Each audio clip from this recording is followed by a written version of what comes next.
அரையாண்டு தேர்வு 2024 கணிதம் விடைக்குறிப்பு பாகம் 3 5 மதிப்பெண் வினாக்கள்ல மீதமுள்ள வினாக்களை இந்த வீடியோவில் நம்ம பார்க்கிறோம். முழுமையாக நீரால் நிரம்பியுள்ள ஒரு கூம்பு வடிவ குடுவையின் ஆரம் 6 அலகுகள் மற்றும் உயரம் h அலகுகள் ஆகும். நீரானது xr அலகுகள் ஆரமுள்ள மற்றொரு உருளை வடிவ குடுவைக்கு மாற்றப்பட்டால் நீரின் உயரம் காண்க. நம்ம இதுக்கு படம் வரைஞ்சுக்கலாம். பாருங்க, இது கூம்பு. இதனுடைய ஆரம் கொடுத்திருக்காங்க ஸ்மால் ஆர் அப்படின்னு. இதனுடைய உயரம் கொடுத்திருக்காங்க ஹெச் அப்படின்னு. இத இன்னொரு கூம்புக்கு மாற்றுறாங்க. இதனுடைய ஆரம் எக்ஸ் ஆர். கேள்வி, இதனுடைய உயரம் என்னன்னு உங்களை கேட்டிருக்காங்க. இதனுடைய ஆரம் ஆர், இதனுடைய உயரம் ஹெச். இதனுடைய உயரம் எக்ஸ் ஆர். முக்குல ஸ்மால் எக்ஸ் ஸ்மால் ஆர் தான் இருக்கு. அதனால இந்த இடத்துல ஸ்மால் எக்ஸ் ஆர். இதனுடைய உயரத்தை நாம h1 எடுத்துக்குவோம். சரிங்களா? இப்ப கேள்வி இதனுடைய நீரின் உயரம் என்னவா இருக்கும் அப்படின்னு கேட்டிருக்காங்க. அதாவது இந்த உருளையினுடைய கன அளவும் இந்த உருளையினுடைய கன அளவும் சமமா தான் இருக்கும். இந்த உருளைக்கு என்ன கன அளவு அப்படின்னு பாத்தீங்கன்னா 1/3 பை ஆர் ஸ்கொயர் ஹெச். இந்த உருளைக்கு என்ன கன அளவு 1/3 பை ஆர் இருக்க இடத்துல xr ஸ்கொயர், ஹெச் இருக்க இடத்துல h1. சரிங்களா? இந்த 1/3 யோடையும் பையோடையும் கேன்சல் ஆயிடுச்சு. அப்ப என்ன இருக்கு அப்படின்னு பாத்தீங்கன்னா, இங்க ஆர் ஸ்கொயர் ஹெச் சமம் இந்த பக்கம் X square R square h1 இருக்கு. h1 மட்டும் வச்சுக்கோங்க. இந்த ரெண்டையும் அந்த பக்கம் எடுத்துட்டு போங்க. அப்படின்னா h1 சமம் R square by R square H by X square R square. R square cancel ஆயிரும் இல்லையா? அப்படின்னா h1 சமம் 1/x ஸ்கொயர் இன்ட்டு ஹெச். அதாவது என்ன அர்த்தம் அப்படின்னா h1 எப்படி இருக்கும் அப்படின்னா 1/x ஸ்கொயர் இன்ட்டு இந்த கூம்பினுடைய உயரத்துக்கு சமமா இருக்கும். முதல் எண் இயலெண்களின் சராசரி மற்றும் திட்ட விலக்கம் காண்க.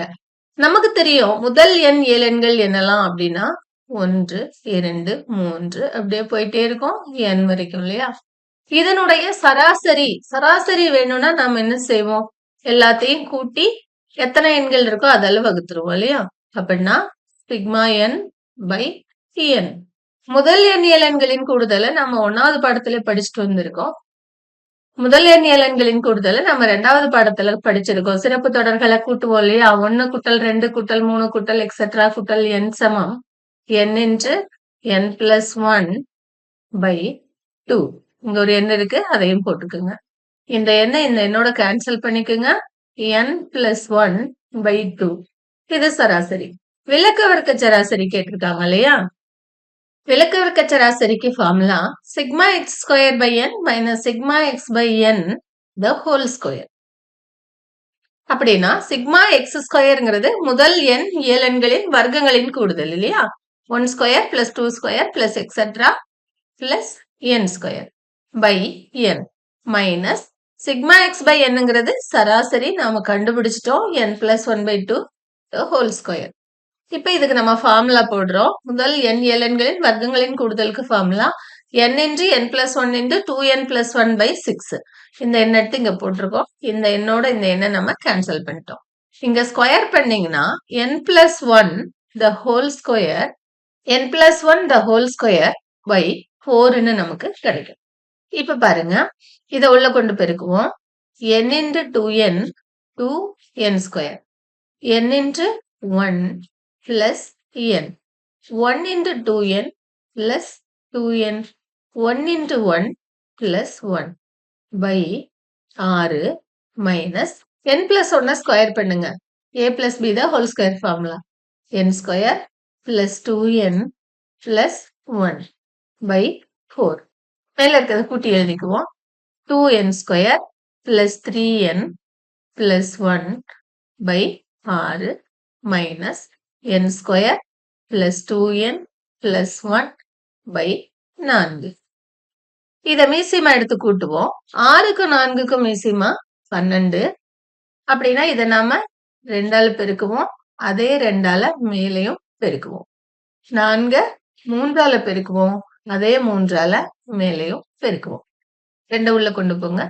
2 2 4n square plus 2 3 6n plus 2 by 12 minus 3 உள்ள கொண்டு போங்க. 3n square plus 2 6n plus 3 by 3 12 கழிக்கும் போது 4n ஸ்கொயர்ல 3n ஸ்கொயரை கழிச்சீங்கன்னா ஒரு n ஸ்கொயர் இருக்கும். 6nல 6n கழிஞ்சிரும். 2 கழித்தல் 3 மைனஸ் 1 பை 12 நமக்கு என்ன கிடைச்சிருக்கு? விலக்க வர்க்க சராசரி சமம் n ஸ்கொயர் மைனஸ் 1 பை 12. இரு பகடைகள் உருட்டப்படுகின்றன.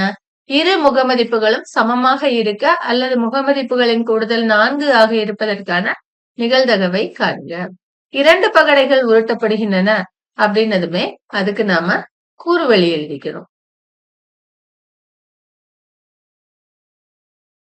இது கூறுவழி. கூறுவழி எழுதுனதும் நம்ம n(s) எழுதிக்கணும். n(s) சமம் 36. இதுல இரு முகமதிப்புகளும் சமமாக அப்படின்னு முதல்ல கொடுத்திருக்காங்க. அதனால அதை ஏன்னு எடுத்துக்குவோம். ஏ இரு முகமதிப்புகளும் சமமாக இருக்கும் நிகழ்ச்சி என்க. அப்படின்னா ஏல என்னெல்லாம் இருக்கும்? முகமதிப்புகள்னா என்ன அப்படின்னா 1 ஒரு முகமதிப்பு, இந்த 1 ஒரு முகமதிப்பு. இது முதல் பகடையின் முகமதிப்பு, இது இரண்டாவது பகடையின் முகமதிப்பு. இரு முகமதிப்புகளும் சமமா இருக்கணும் அப்படின்னா ரெண்டுமே சமமா இங்க இருக்கு. 1,1 2,2 3,3 4,4 5,5 6,6 அதையெல்லாம் எடுத்து இங்க நம்ம அப்படின்னா ஏல எத்தனை உறுப்புகள் இருக்கு? 6 உறுப்புகள் இருக்கு இல்லையா? n(a) சமம் 6. இந்த லைன்ல p(a) எழுதிக்கலாம். p(a) சமம் ஃபார்முலா படி n(a) by n(s). n(a)ங்கிறது 6, n(s)ங்கிறது 36. அடுத்து b எடுத்துக்கலாம். bங்கிறது என்ன அப்படின்னா இந்த அல்லதுக்கு பின்னாடி என்ன இருக்கோ அதை bன்னு எடுத்துக்கணும். முகமதிப்புகளின் கூடுதல் 4 ஆக இருப்பதற்கான நிகழ்ச்சி b என்க. இப்படின்னா bல என்னெல்லாம் இருக்கும்? எதெல்லாம் கூட்டினா 4 வருமோ அதெல்லாம் bல இருக்கும். பாருங்க, இதை கூட்டினா 2, இதை கூட்டினா 3, இதை கூட்டினீங்கன்னா 4. இங்க எதுவுமே 4 வராது.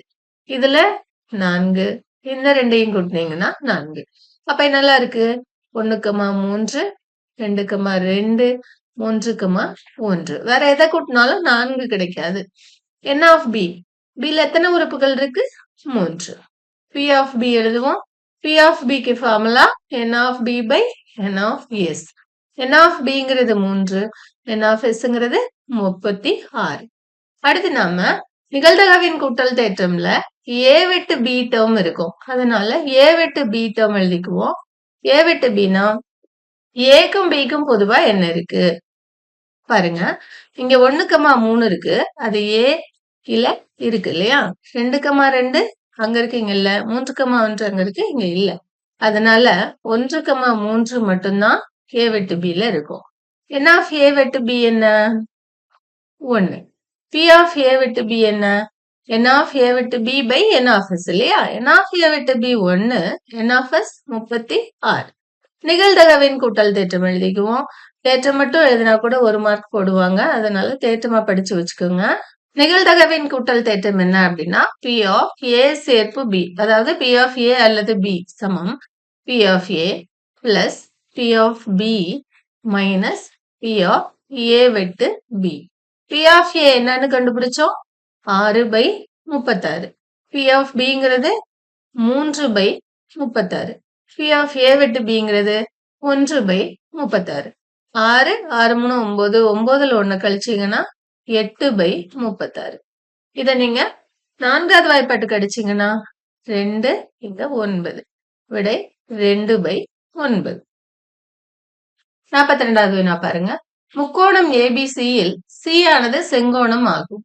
பக்கங்கள் CA மற்றும் CBயின் நடுப்புள்ளிகள் முறையே P மற்றும் Q எனில் 4×AQ² plus BP² சமம் 5AB² என நிறுவுக. படம் வரைஞ்சுக்குவோம். இது செங்கோண முக்கோணம். இந்த செங்கோண முக்கோணத்துல செங்கோணம் எங்க இருக்கு அப்படின்னா Cல இருக்குன்னு சொல்லியிருக்காங்க. இங்க A போட்டுக்கலாம், இங்க B போட்டுக்கலாம். அடுத்து CA ஓட நடுப்புள்ளி பி. சி எங்க இருக்கு? நடுப்புள்ளி இங்க இருக்குன்னு வச்சுக்கோங்க. இது பி. சிபியினுடைய நடுப்புள்ளி Q. அதனால இங்க நடுப்புள்ளி இருக்கு. இது Q.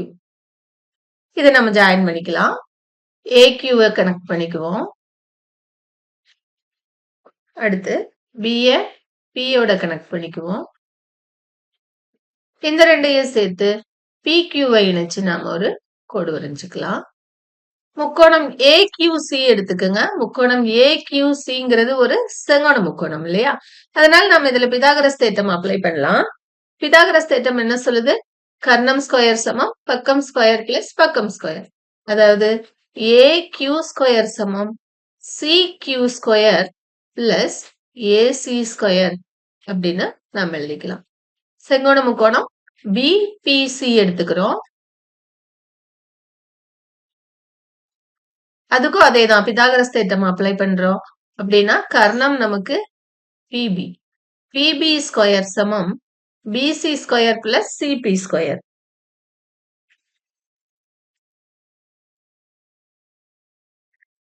நமக்கு என்ன வேணும்? 4 into AQ square plus BP square வேணும் இல்லையா? இந்த பக்கம் அதை எழுதிக்குவோம். 4 into AQ square plus BP square equal to 4 into AQ square கண்டுபிடிச்சிருக்கோம்ல, அதை இங்க போடுவோம். CQ square plus AC square plus BP square வேணும். அதை எங்க கண்டுபிடிச்சிருக்கோம் இல்லையா, அதை எடுத்து போடுவோம். BC square plus CP square. 4 உள்ள கொண்டு போங்க. 4 CQ square plus 4 AC square plus 4 BC square plus 4 CP square. 4 CQ ஸ்கொயரை நாம 2 CQ the whole ஸ்கொயர்னு எழுதிக்கிறோம். 4 2 ஸ்கொயர், அதை நம்ம உள்ள எடுத்துக்கிட்டோம். ஸ்கொயரை மொத்தமா மேல போட்டுக்கிட்டோம். Plus 4 AC square plus 4 BC ஸ்கொயரை அப்படியே வச்சுக்குவோம். இதை எப்படி எழுதலாம்? 2 CP the whole ஸ்கொயர்னு எழுதிக்கலாம். ஈக்குவல் டு 2 CQ பாருங்க, இது CQ, இதுவும் CQ அளவுதான் இருக்கும். ஏன்னா Q நடுப்புள்ளி இல்லையா? அப்படின்னா 2 CQங்கிறது BCக்கு சமம். இந்த இடத்துல நம்ம என்ன போட்டுக்கலாம்னா BC ஸ்கொயர்னு போட்டுக்கலாம். Plus 4 AC square plus 4 BC square. 2 CPங்கிறது எதுக்கு சமம்? ACக்கு சமம் இல்லையா? அதனால இந்த இடத்துல AC ஸ்கொயர்னு போட்டுக்கலாம். ஈக்குவல் டு பாருங்க, இங்க ஒரு BC ஸ்கொயர் இருக்கு, இங்க 4 BC ஸ்கொயர் இருக்கு. கூட்டினீங்கன்னா 5 BC ஸ்கொயர். அதே மாதிரி இது 4 AC ஸ்கொயர், இது ஒரு AC ஸ்கொயர், 5 AC ஸ்கொயர். 5 வெளியே எடுத்துக்குங்க. Equal to 5 into BC square plus AC ஸ்கொயர்னு கிடைச்சிருக்கு. படத்துக்கு வாங்க. BC ஸ்கொயருங்கிறது இந்த பக்கம், AC ஸ்கொயருங்கிறது இந்த பக்கம். இது ஒரு செங்கோண முக்கோணம். அதுல பக்கம் ஸ்கொயர் பிளஸ் பக்கம் ஸ்கொயர் சமம் கர்ணம் ஸ்கொயர் இல்லையா? இதுதான் கர்ணம். இப்ப 5 இன்டு கர்ணம்ங்கிறது AB ஸ்கொயர். நம்ம என்ன நிரூபிச்சிருக்கோம்? 4 into AQ square plus BP square சமம் 5 இன்டு AB ஸ்கொயர்னு நிரூபிச்சிருக்கோம். மறுபடியும் ஒரு தடவை ரீகால் பண்ணிக்கலாம். இத பாருங்க, நமக்கு ஒரு செங்கோண முக்கோணம் கொடுத்துட்டு அதன் பக்கத்தினுடைய மையப்புள்ளிகள் கொடுத்திருக்காங்க. அதை வச்சுக்கிட்டோம். அது அதனுடைய எதிர் முனையோட இணைச்சுக்கிட்டோம். சரிங்களா? அதனால நமக்கு 2 செங்கோண முக்கோணங்கள் கிடைச்சது. அந்த 2 செங்கோண முக்கோணத்துக்கும் பிதாகரஸ் தேற்றம் அப்ளை பண்ணி வச்சுக்கிட்டோம். அடுத்து என்ன வேணுமோ அதை எடுத்து எழுதிக்கிட்டோம். அதுல AQ ஸ்கொயரும் BP ஸ்கொயரும் இங்க இருக்கு. அந்த 2ஓட மதிப்பையும் எடுத்து போட்டிருக்கோம். போட்டுட்டு CQ இருக்கிற இடத்துல நாம 2 இன்டு CQ ஸ்கொயர் 4 CQ ஸ்கொயரை 2 இன்டு CQ the whole ஸ்கொயர்னு மாத்திக்கிட்டோம். அதே போல 4 CP ஸ்கொயரை 2 CP the whole ஸ்கொயர்னு மாத்திக்கிட்டோம்.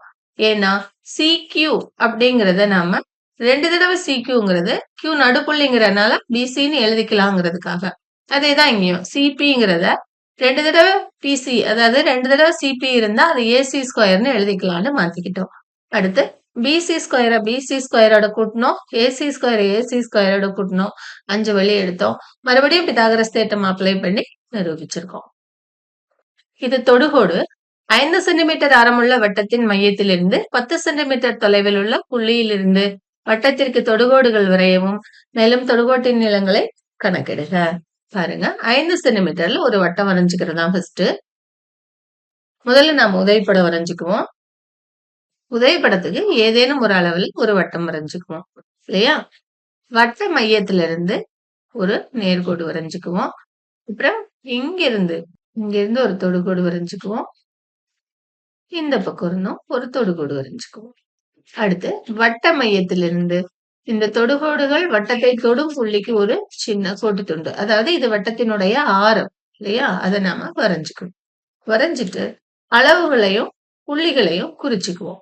இது ஓ, அவங்களே கணக்குல கொடுத்திருந்தாங்கன்னா அதை போடுங்க. இல்லைன்னா இங்க ஓ, இங்க பி, இங்க ஏ, இங்க பி போட்டுக்கலாம். வட்டத்தின் ஆரம் எவ்வளவு? 5 சென்டிமீட்டர்.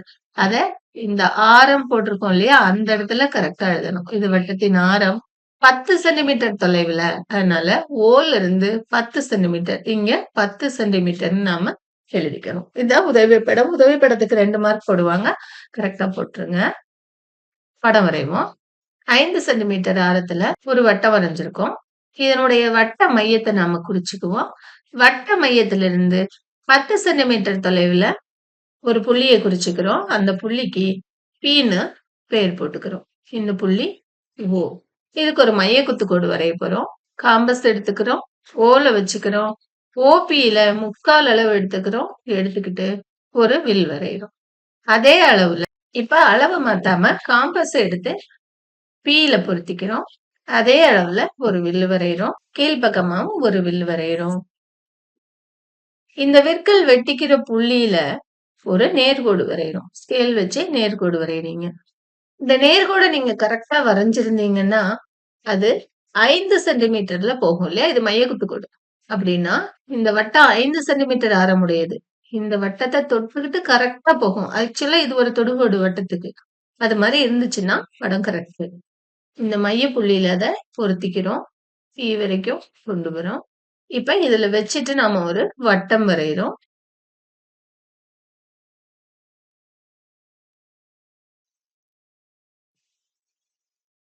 படம் கரெக்டா போட்டிருந்தீங்கன்னா ஓ வழியா அந்த வட்டம் கரெக்டா போகும்.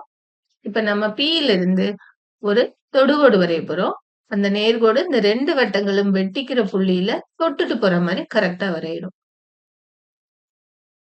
இந்த பக்கம் இருந்தும் ஒரு நேர்கோடு வரைஞ்சுக்கிறோம். வட்டத்துக்கு ஆரங்கள் வரைஞ்சுக்கலாம். நேம் போட்டுக்கலாம். இங்க ஏ, இந்த இடத்துல செங்கோணம். இங்க பி, இந்த இடத்துல செங்கோணம்.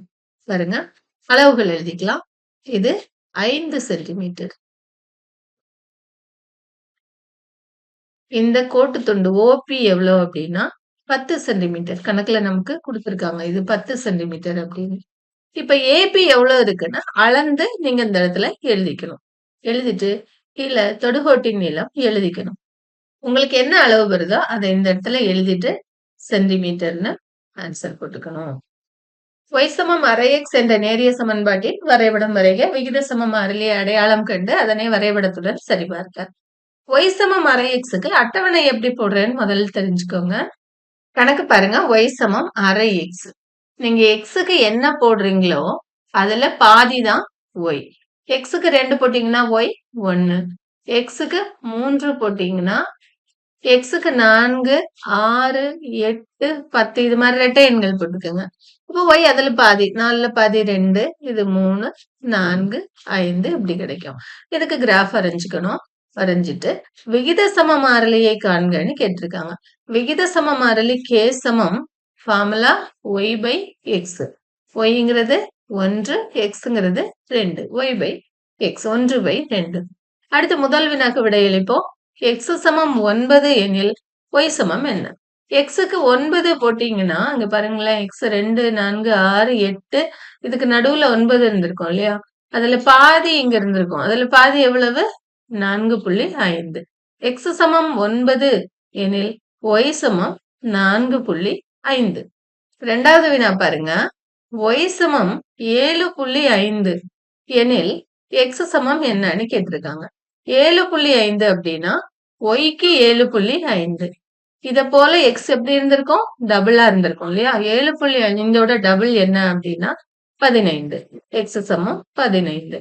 வரைபடம் வரைஞ்சு புள்ளிகளை குறிச்சு நீங்க கிராஃப் போட்டீங்கன்னா 8 மார்க் வாங்கிக்கலாம்.